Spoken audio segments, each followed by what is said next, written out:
All right, welcome to another episode of the Hometown Podcast, where you learn more than you've been taught and you know more than you've heard. So hang on and enjoy.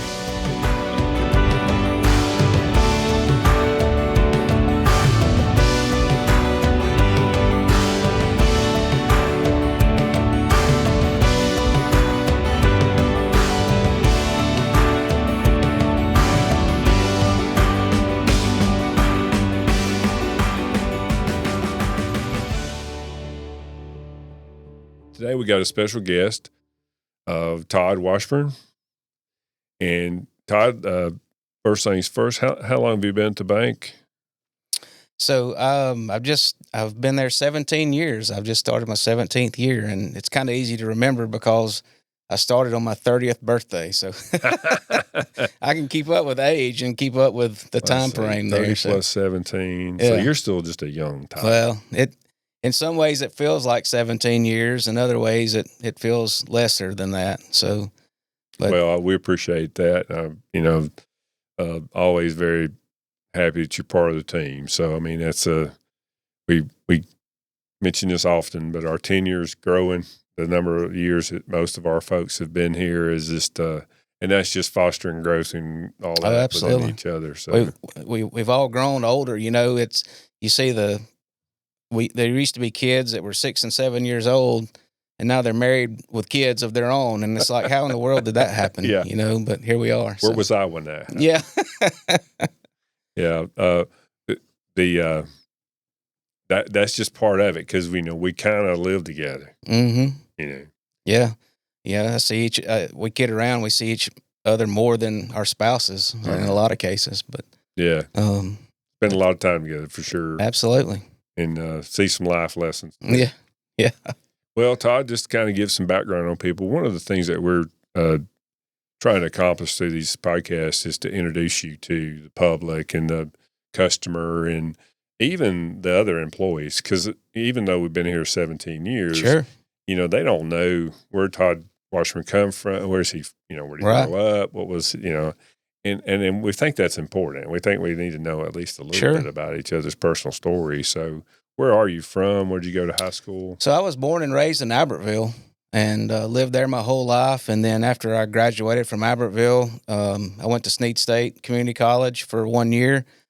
And then I transferred to UAB. And when I transferred to UAB, I kind of bounced around Birmingham in a couple of different areas. But funny story, I actually went to school with Chris Duval. So Chris was a year older than me. And so we actually played Little League Baseball together.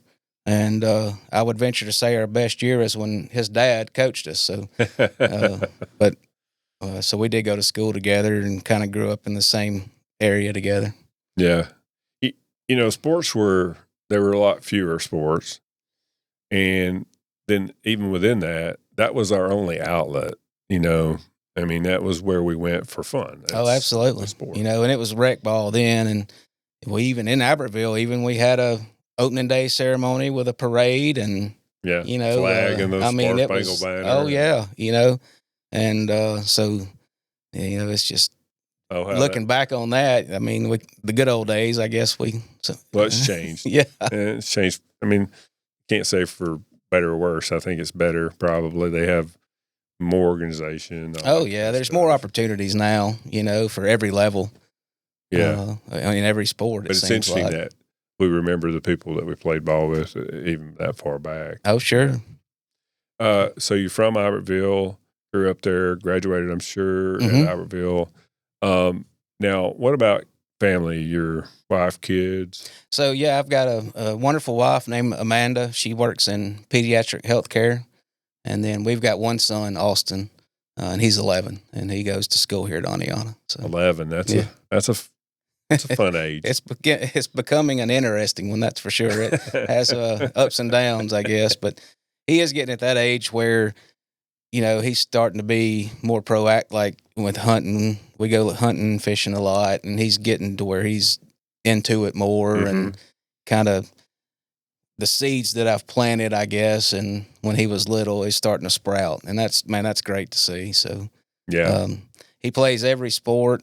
so we're going to have to get him to thin a couple of those down over time. But, I think he realizes that he can't play every sport, through school. So we'll have to see which ones he winds it down sports to. have changed in that, it's one or two maybe that because they're demanding so much more time from you they did once before. Absolutely.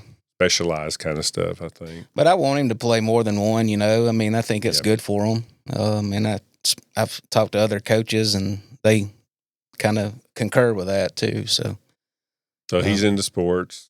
Yeah, he does is. The hunting and fishing stuff too. That's good. Yeah, he likes to be outside. So anything, he'd rather be outside than inside. So I'm okay with that. Yeah. I'm happy with that.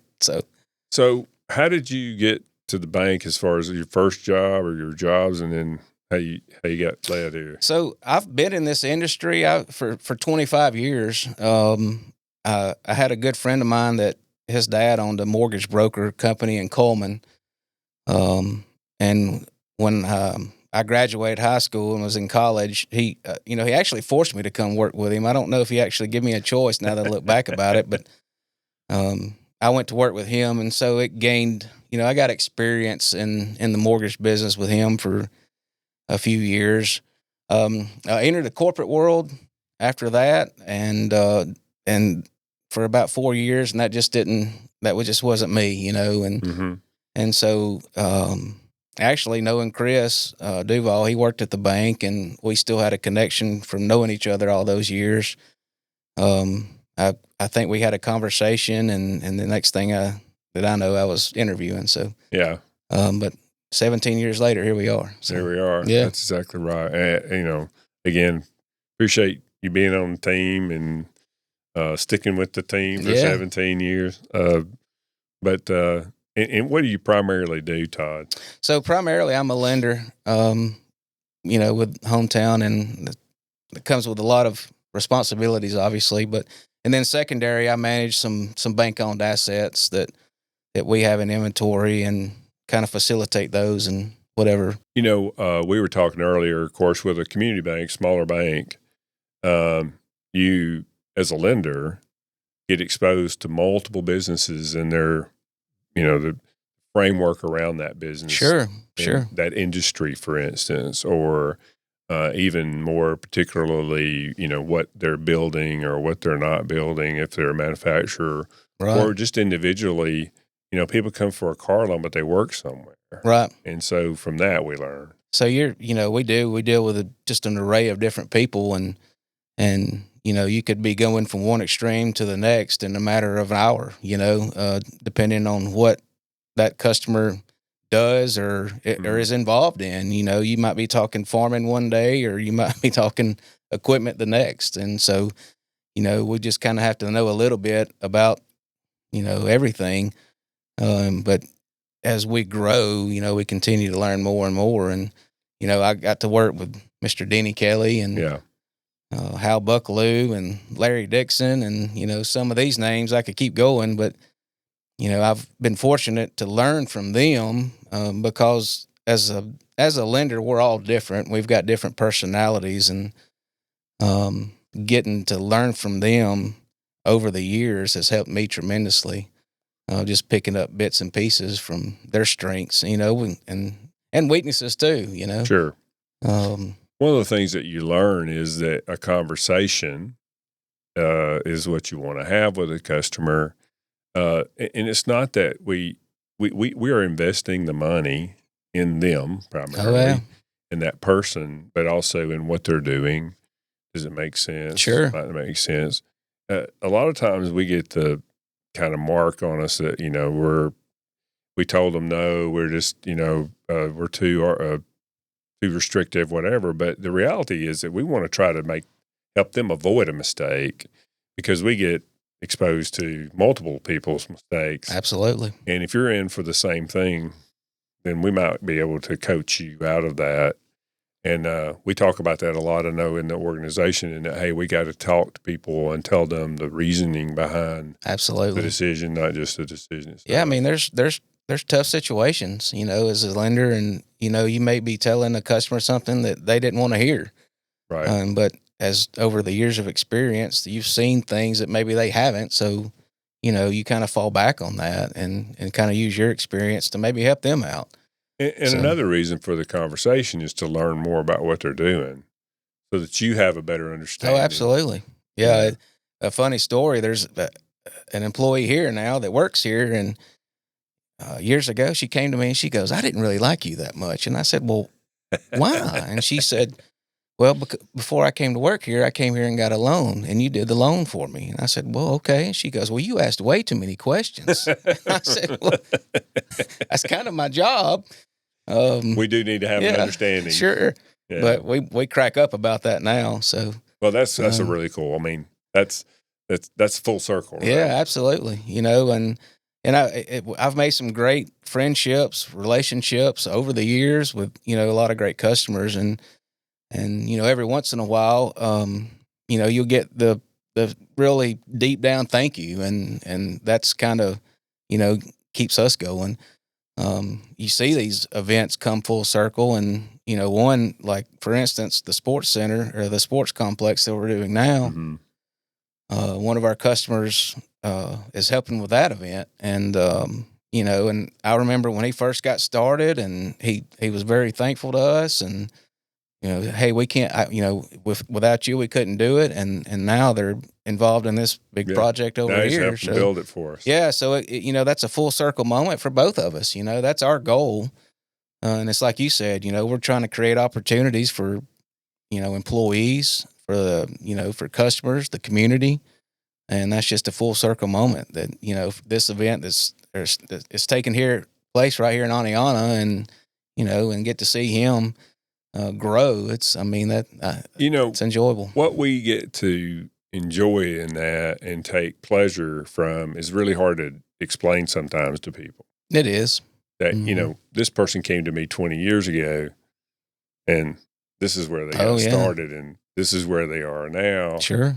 And not that you feel like you did it because you for them, no, but you did. At least you're familiar, and that you've maybe done something that's going to change the trajectory of their life. Oh yeah, absolutely. And whatever.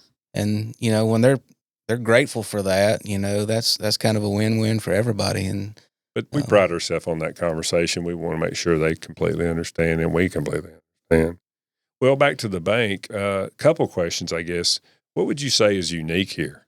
Our culture, our culture is a little bit different, and some of the employees that have gone to like banking school and have been around other bankers per se, you don't realize it until you get into that world and you realize how different we are. And the culture of hiring, self-motivated people, and we don't have a lot of hierarchy, and so we're kind of our own boss in a way, and that's kind of what your vision was. And is it easy? No. We work very hard to accomplish that. And, sure. We're very high pace, and when I have conversations with other people, their jaw kind of hits the floor when I tell them what we're doing and how many people we're doing it with. So, yeah, it's a lot of, I personally take a lot of pleasure in seeing the success of people, and I think a part of that's through the challenge environment that we build here. Absolutely. We're going to challenge you, but guess what? When you're done with it, you're going to appreciate that. Yeah, so. I just don't want to get by. I want to kind of keep progressing, and I think that's what we instilled in everybody. We were talking with one. I had an interview earlier that you go home with that. Sure, you go home with that attitude that we want the best for the family, absolutely, the best for the whatever, and that's not going to always be easy, but it is what it is. Absolutely, yeah. You want to take that home with you, and I've always remember you saying, you don't want to have a work character and a home character. You want that same character in both places, and a lot easier to keep up with too. Yeah, absolutely. What kind of funny story? Or you got anything that's happened that we want to? It was funny. We talk about we've grown together, and so a lot of people have worked together here for a long time, and so we were all younger at once. But we we tried to have a little bit of fun occasionally, after bank hours. Yeah. But, I guess I We look always back. have fun. Yeah, I look back and, we did have some kind of a situation where, we thought it was funny to scare people here, there, and, hide behind a door or around the corner. But after a couple of, if you got a full cup of hot coffee and you get scared, sometimes that didn't end well. So, but the best one that I had, was I thought, man, this is a good one right here. And it was good. And I scared said employee, and she quickly reminded me that she had a pacemaker and she thought she just felt it work. So that kind of ended the whole. Hey, look, nobody's really hid behind any doors since then. So you activated her pacemaker. I figured out real quick, we better quit this little array of fun. So we used to have a ball with Larry Dixon because he would get upset about over anything. He took everything serious like it was true, and then we yeah, I think on dive him up.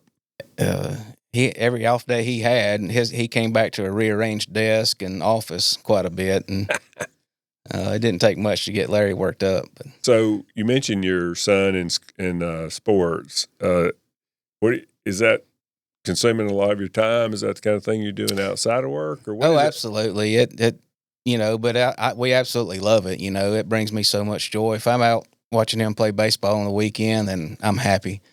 That takes up most of our time, especially during the week with practice and whatnot too. But if we have a free weekend, I enjoy the outdoors. I love going hunting, love going fishing. So, if I'm out in the woods or out on the water on the weekend, then I'm happy. But he's getting at that age as to where he's enjoying it too. And if he wants to go do something, it's hard for me to say no. I've got to have a real big reason to say no if he says, "Hey, let's go fishing" or something like that. So yeah, I always like to share the story about that. My son Andrew, when he was 4, we would paddle up into Short Creek up at Gunnersville, and I had a kayak and it had a roomy bow area. And he was all about it. He never did any of the paddling. I always did all the paddling, but because he thought he did for about a minute, and then he decided he didn't. And then he's complaining anymore. Yeah. So he used to crawl up underneath that bow and go to sleep. Mm-hmm. And so we would spend almost a whole day out there and enjoy it. And it, I enjoyed it, but I really wanted to expose him to that as something. Absolutely, and that's what I've tried to do, but. I've had a conversation with my wife, and, you don't want to force them to do something they don't want to do, because I don't want him to not enjoy it, so there's that fine line. If he didn't want to go. Yeah, absolutely. So he rides dirt bikes too, and so that's one thing that I can't join him on. I'll take him around wherever he wants to go, and I'll make sure. Now, what does your wife think about him on a dirt bike? Well, she likes it better than a 4-wheeler, I'll say that, She when he's out riding, she's on edge though. So we've had some situations that. She's in pediatric medicine. Yeah, right? she's kind of seen things that I haven't, so I have to understand that. Yeah. Right. Well, Todd, I appreciate it. Is there anything that you're really like your hobbies? Maybe one hobby or one thing that you're doing right now that you're really liking to do? Not, just if I'm out, I enjoy every array of hunting, that's local that we have the opportunities here to do, whether it's deer or dove or turkey, whatever the case may be. If I'm out doing that, I just adjust with the season, I guess is the best way to put it. So, right now we're kind of in the heart of deer season, and we've been doing quite a bit of that. Austin got his first deer this year, so that's kind of ignited a spark in him. So now he's horn hunting, so he's kind of graduated to the next level. Yeah. And so that spark, I enjoy that, and so, but in the summertime, we're usually out on the water, Gunnersville, wherever, inland here locally. Well, it's too close. I mean, and so, but he wants to be out on the water too, but now he's at that age where he wants to be kneeboarding and whatnot. So, and I'm good with that. I'll pull him, but I'm not doing it. So, yeah, them days have sailed for me. My days, yeah. I'm not going to be on kneeboards. Yeah, so we just kind of adjust to the season and whatever opportunity we have, we try to enjoy it best we can. So, well, thank you again for joining the team, being a part of the team. Oh, absolutely. Being a very important part of the team. And thanks again for joining us for the Hometown Podcast. And we look forward to seeing you next time.